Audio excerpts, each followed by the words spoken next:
Hello my dear students, स्वागत है आप सभी का एक नए वीडियो में। सो माय डियर स्टूडेंट्स, आज के इस वीडियो में हम आपके हिंदी जो पंचलाइट कहानी है उसके सारांश को हम लोग पढ़ने वाले हैं। पंचलाइट कहानी का जो सारांश है उसको हम लोग देखने वाले हैं। तो चलिए देख लेते हैं कि सारांश को हम लोग कैसे लिखेंगे। ठीक है, तो सारांश को देखते हैं। रामनवमी के मेले में इस बार महतो टोली के पंचों, ठीक है, महतो टोली के पंचों ने एक जो है पेट्रोमैक्स खरीदा। जो भी इंपॉर्टेंट शब्द हैं उनको आप क्या करेंगे, या तो काले पेन से लिख लेंगे या तो उसको अंडरलाइन कर दिया करेंगे परीक्षा में लिखते समय।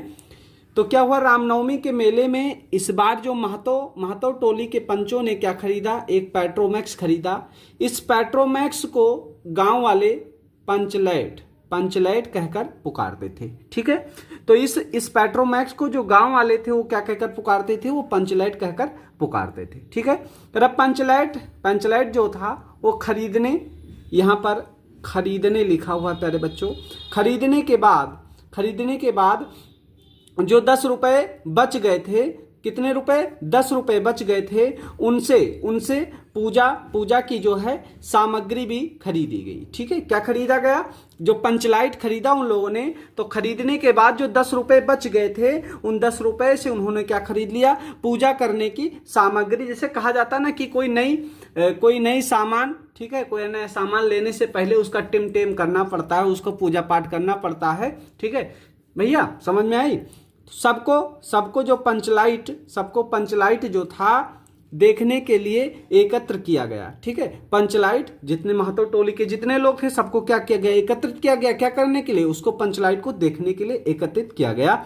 लेकिन प्रश्न यह पैदा हुआ कि पंचलाइट को जलाएगा कौन, पंचलाइट को क्या किया जाएगा, जलाएगा कौन। ठीक है, अब उस महतो टोली में जितने भी लोग थे पंचलाइट तो ले आए, सारे लोग पंचलाइट ले आए, महतो टोली के सब लोग लेकर आए, लेकिन अब वहां पर उसमें जलाने वाला कोई नहीं था। उसको जलाना किसी को नहीं मालूम था, महतो टोली के जितने भी लोग थे जलाना किसी को मालूम नहीं था कि पंचलाइट को कैसे जलाया जाए, जलाएगा कौन।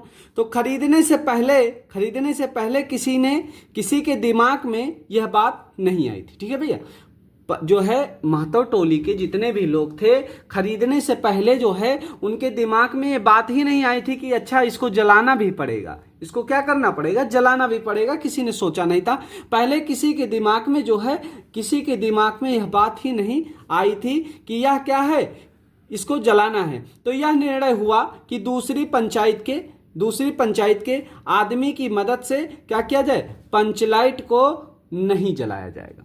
किसी ने कहा कि चलो भैया दूसरे टोले के लोगों से जलवा लिया जाए। तो महतो टोले के जो लोग थे उन्होंने यह निर्णय लिया कि हमें क्या करना है, हमें दूसरी पंचायत के आदमी की मदद से इस पंचलाइट को नहीं जलाया जाएगा। ठीक है, हमें क्या करना है, इसको नहीं जलाया जाएगा। ठीक है, हमें जलाना है तो स्वयं से जलाना है और हम दूसरे टोला के लोगों से इस पंचलाइट को जलाने का आग्रह नहीं करेंगे। ऐसा क्या किया, उन लोगों ने जो है निर्णय लिया, कह रहे हैं कि चाहे वह बिना जले ही। ठीक है, उन्होंने निर्णय लिया कि हम दूसरे टोला के लोगों से नहीं कहेंगे, दूसरे टोलों से लोगों से नहीं कहेंगे कि वो हमारी पंचलाइट को जलावें, चाहे वह बिना जले ही क्या करे, पड़ा रहे। उन्होंने कहा कि चाहे ये जो हमारी पंचलाइट है वो बिना जले ही पड़ा रहेगा, लेकिन हम दूसरे टोला वाले लोगों से इसको जलाने के लिए नहीं कहेंगे। ठीक है, आज किसी के घर में डिबिया, ठीक है, ढिबरी जानते हैं आप लोग, ठीक है,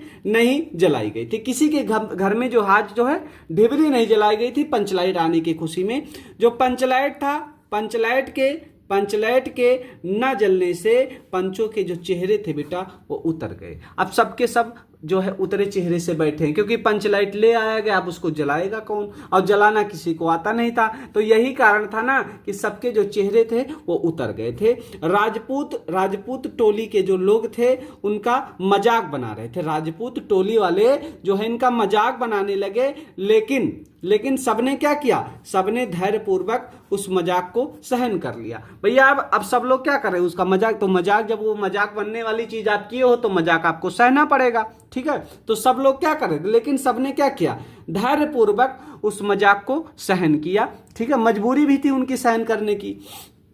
तो वहीं पर जो गुलेरी काकी की बिटिया, जो गुलेरी काकी थी उनकी बिटिया मुनरी, ठीक है, जो गुलेरी काकी की बिटिया मुनरी बैठी थी वह जो है जानती थी कि गोधन जो है वो पंचलाइट जलाना जानता है, ठीक है। गुलेरी काकी की बिटिया जो मुनरी थी वो वहीं पर बैठी थी और वो जानती थी कि जो गोधन है ना वो पंचलाइट जलाना जानता है, ठीक है। लेकिन दिक्कत ये क्या था ना, गोधन के साथ दिक्कत ये था कि पंचायत से तो उसका हुक्का पानी बंद कर दिया गया था। पंचायत वालों ने उसका क्या कर दिया था, हुक्का पानी बंद कर दिया था, उसको गांव से बेदखल कर दिया था, बंद कर रखा था। और मुनरी जो है गोधन से क्या करती थी, प्रेम करती थी। जो मुनरी थी वो गोधन से प्रेम करती थी। उसने अपनी बात अपनी सहेली किसको बताई, कनेली को बताई, ठीक है। उसने अपनी सहेली इस बात को जो है मुनरी ने इस बात को अपनी सखी कनेली से बताया। कहा कि गोधन जो है ना वो क्या करता है, वह पंचलाइट बारना जानता है, को बताई।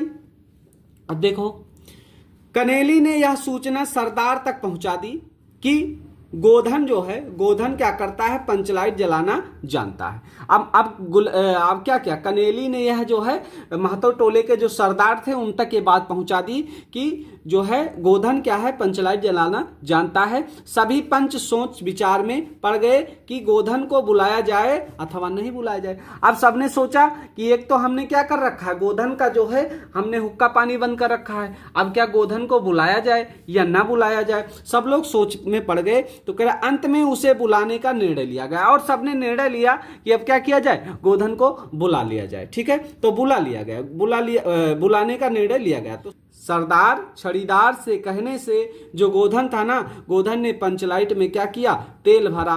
तभी गोधन ने क्या किया, पूछा कि स्पिरिट कहाँ है। तभी गोधन पूछता है कि स्पिरिट कहाँ है। स्पिरिट का नाम सुन कर लोग जो है उदास हो गए। अब एक नया बखेड़ा खड़ा हो गया। लोग पूछ रहे स्पिरिट क्या है। स्पिरिट का नाम सुनकर एक नया बखेड़ा खड़ा हो गया। लोग स्पिरिट जानते नहीं थे। लेकिन गोधन ने अपनी होशियारी से गरी के तेल की सहायता से ही क्या कर दिया, पंचलाइट को जला दिया। अब पंचलाइट भैया जल गया। तो पंचलाइट के जलने पर सभी लोगों में प्रसन्नता की लहर दौड़ गई। जैसे पंचलाइट जला ना भैया, सबके सब खुश हो गए। लोगों के दिल का मैल दूर हो गया। कीर्तनिया लोगों ने क्या किया, एक स्वर में महावीर स्वामी की जय ध्वनि की कीर्तन शुरू हो गया, ठीक है। गोधन ने सबका दिल जीत लिया। गोधन ने क्या किया, सबका दिल जीत लिया। मुनरी ने हसरत भरी निगाहों से गोधन की ओर देखा। अब जो मुनरी थी ना उसने क्या किया, गोधन को हसरत भरी निगाहों से देखा। सरदार ने क्या किया, गोधन को बहुत प्यार से अपने पास बुलाकर कहा कि तुमने क्या किया है, तुमने जाति की इज्जत रखी है, तुम्हारा 7 खून माफ है, खूब गाओ सलीमा का गाना, ठीक है। सरदार ने कहा कि तुमने हमारी जाति की इज्जत रख ली है गोधन, अब तुम अगर 7 खून भी कर दोगे ना तो तुम्हारा 7 खून भी माफ है। ऐसा करो तुम खूब गाओ जो है सलीमा का गाना, अब कोई दिक्कत नहीं है। वह जो है मुनरी को देखकर सलीमा का गाना गाता था, इसीलिए उसने क्या कर दिया गया था, पंचायत के द्वारा उसे हुक्का पानी बंद कर दिया गया था।